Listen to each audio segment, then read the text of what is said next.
సురేందర్ శర్మ గారు ఓన్లీ ఈ రాజశ్యామల కాకుండా వారాహి యాగాలు అని వాటికి చాలా పాపులర్ అని విన్నాం మేము. అసలు ఏంటండి వారాహి యాగం అంటే ఏంటి, వాటిని నిర్వహించే పద్ధతి ఏంటి? బ్రహ్మాండంగా అడిగారు. ఇప్పుడు ఒకటమ్మా, ఇప్పుడు మనం ఈ మధ్య కాలంలో అంటే బాగా పేపర్ చూస్తుంది ఏంటంటే పవన్ కళ్యాణ్ గారు ఒకటి చూసినాం కదా. అవును. అంటే పవన్ కళ్యాణ్ గారు ఎంత పాపులర్ అయ్యారు అంటే ఆయన ఒక 10 years బ్యాక్ నుంచి చూస్తున్నాము. కనీసం మామూలుగా ఉన్న వ్యక్తి ఈరోజు చాలా వృద్ధిలోకి వచ్చి ఒక డిప్యూటీ సీఎంగా ఎదిగారు. అంటే ఆయన ఇంతకుముందు ఆయన ఎవరిని గుర్తించలేదు.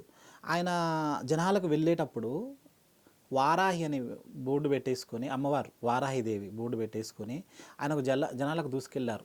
ఆ వెహికల్ పేరు వారాహి. అంటే ఆయనకు పీఠాధిపతులు ఇచ్చారు ఆ పేరు. ఓకే. అంత వెళ్ళిన తర్వాత ఆయన ఎంత ఎంత ఇదిగా వృద్ధిలోకి వచ్చి ఆయన అనుకున్న సీట్లన్నీ ఆయనకు వచ్చేసాయి. అంటే ఇంతకు ముందు మనకి మూవీలో పాపులర్ అయ్యారు కానీ రాజకీయాల్లో అవ్వలేదు. ఎంత స్ట్రగుల్ ఫేస్ చేశారు. అసలు ఆయనకు ఎమ్మెల్యే అవుతాడని కూడా ఒక ఆప్షన్ లానే ఉండేది. అవును. అసలు ఆయన ఎమ్మెల్యే అవుతారా ఆయనకంటే, ఆయన్ని తప్పుగా కాదండి, అయిందంటే ఆయన సినీ దాంట్లో చాలా పవర్. అవును. కానీ రాజకీయాల్లో ఆయనకు అంత లేదు అని టాక్. ఆయన ఎందుకంటే ఆయన గుర్తించడం అనే రాజకీయాల్లో ఆయన ఏం చేస్తారనేది. కానీ వారాహిదేవి అమ్మవారిని పెట్టుకున్న తర్వాత ఆయన ఎంత పాపులర్ అయ్యారు. ఈరోజు డిప్యూటీ సీఎం దాకా వెళ్ళారు. ఆయన అనుకున్న స్టేజ్కి వెళ్ళిపోయారు. అంటే వారాహిదేవి అంత పవర్ఫుల్.